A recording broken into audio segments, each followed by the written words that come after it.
From Los Angeles, California, the entertainment capital of the world, it's the 80s Movie Podcast. I'm your host, Edward Havens. Thank you for listening today. On this episode, we're going to visit yet another orphan film, a movie that represents the sole theatrical release from its distributor. Today, we'll be talking about Chattanooga Choo Choo, based on the Oscar-nominated song of the same title from the 1941 movie Sun Valley Serenade. But as always, before we get to the movie, we need to go back a little further in time. In 1976, a gentleman named Phil Borak, who owned a service company called Tri-State Theater Services, which booked films for independent theater owners in the Midwest, decided he wanted to be a film producer, and he decided his first movie needed to be based on Harper Valley PTA, a song that had scandalized some parts of America in 1968, with its lyrics about a single mom who stands up to her daughter's school's parent-teacher association for taking their frustrations about mom's unique lifestyle out on the daughter. He would start April Fool's Productions to get the $1 million film made.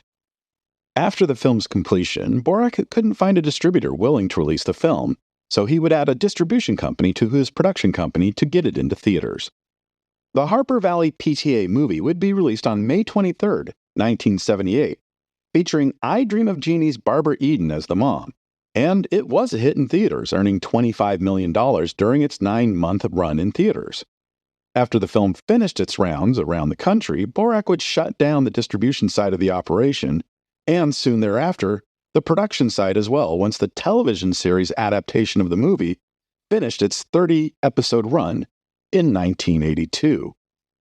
But soon thereafter, Borak decided to try and make another movie based on another song.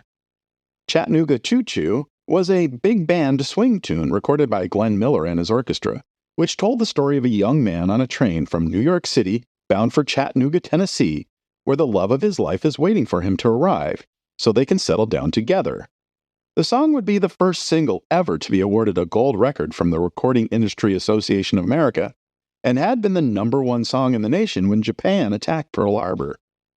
The song had been covered by hundreds of artists over the years, from Cab Calloway and the Andrews Sisters to Harry Connick Jr. and the Muppets. Not together, those last two. Harry Connick Jr. did a version and the Muppets did a separate version. Mel Brooks would even borrow a passage from the song to use as a joke in Young Frankenstein. Pardon me, boy. Is this the Transylvania station? Yeah, Truck 29! But rather than reopen April Fool's Productions, he would start a new company, April Fool's Production 2, to get Chattanooga Choo Choo made.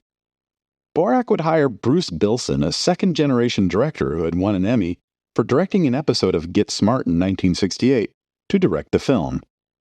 Side note, Bruce Bilson is the father of Danny Bilson, the co-creator of the 1990 TV version of The Flash and co-writer of The Rocketeer, and the grandfather of actress Rachel Bilson. Borak would hire a first-time screenwriter, Stephen Phillips Smith, to adapt the song into a screenplay, but when Smith's first effort wasn't up to snuff, Borak would bring in a new writer, Robert Mundy, the co-writer of the 1979 sci-fi horror film The Visitor, to make more sense of it all. Mundy's draft would have almost nothing to do with the story of the song, outside of a train that needed to get from New York City to Chattanooga. No, that would be too simple.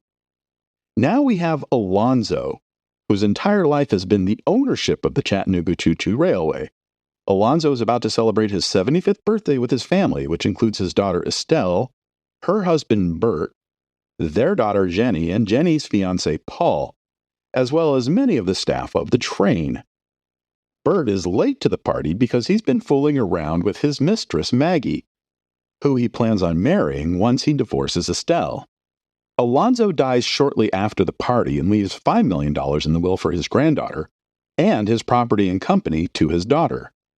To teach Bert a lesson, Alonzo's will specifies Bert will get $1 million only if he can get the Chattanooga Choo Choo, which has not operated in years, to bring Alonzo's body, which has been buried in one of the train's boxcars, from New York City to Chattanooga within 24 hours, adhering to the train's historic timetable.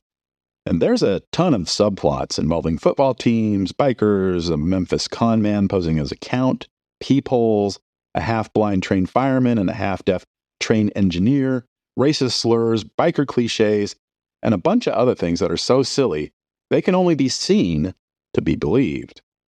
Barbara Eden is back, this time as Bert's mistress, along with George Kennedy as Bert, Little House on the Prairie's Melissa Sue Anderson as Jenny, Christopher McDonald as Jenny's fiancé, Clu Gulager as Jenny's fiancé's father, and because football is involved, Joe Namath.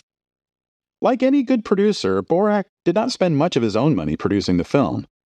While $2 million of the $4.5 million budget would come from loans and deferrals, the remaining $2.5 million would come through a stock IPO in the film. Once the film was fully funded, the movie would begin 2 weeks of shooting on October 24, 1983 in Sacramento, standing in for several eastern and southeastern cities, before moving to 5 weeks of shooting at the Raleigh Studios in Hollywood, across the street from the Paramount's famous studio lot. Post-production would continue through the end of February 1984, so the film could be screened for potential distributors in early March, as Los Angeles would be the focus of the film world at that time for the annual American film market. Borak himself would not be participating in the AFM, but he would try to piggyback on the market to hopefully snag a release partner. It didn't work. Much like Harper Valley PTA 6 years earlier, no distributor bid, and Borak needed to create his own distribution company to get the film out in theaters. And once again, he called that distribution company April Fools, although it was technically April Fools Productions 2.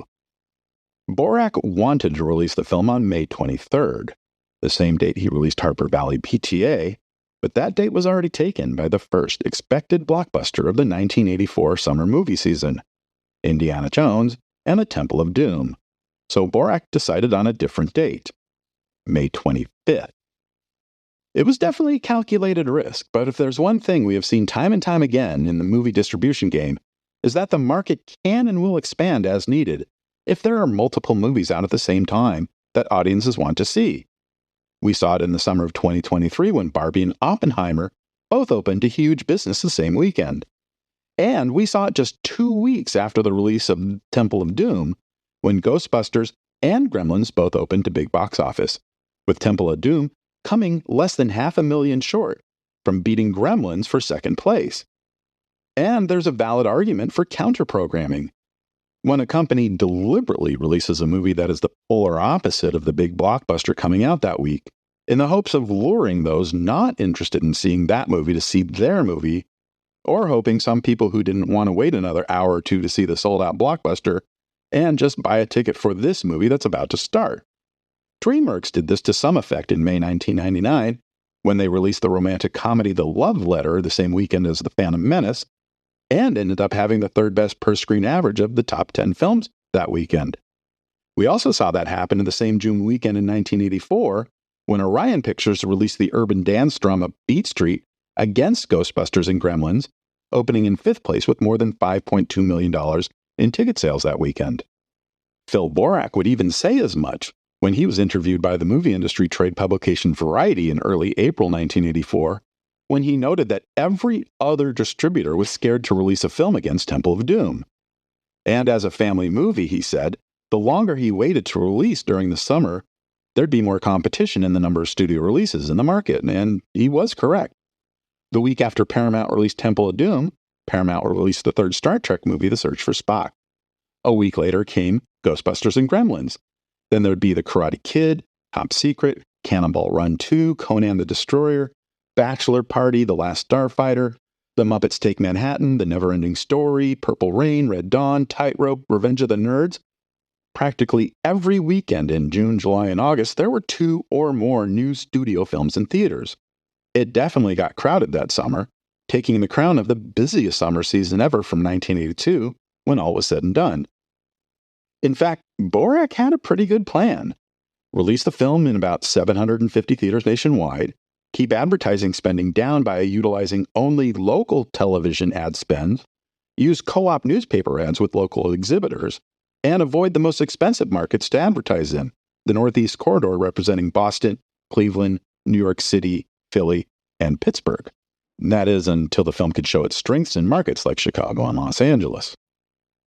Despite opening in nearly 600 theaters in more than two-thirds of the country, April Fool didn't release grosses for the film. Regular listeners know it isn't necessarily strange for an independent distributor in the 1980s, but for a company that wanted to show how well their film was doing so that they could open in some of the bigger markets, it was a bizarre non-move. So, lacking any official numbers, we turned to our reliable backup, the Variety Top 50, which tracked approximately 1,800 to 2,000 theaters in 17 to 20 major and medium metropolitan areas each week. And on the top 50 list for its opening weekend, Chattanooga Choo Choo found itself in 17th place with $157,600 from 82 theaters.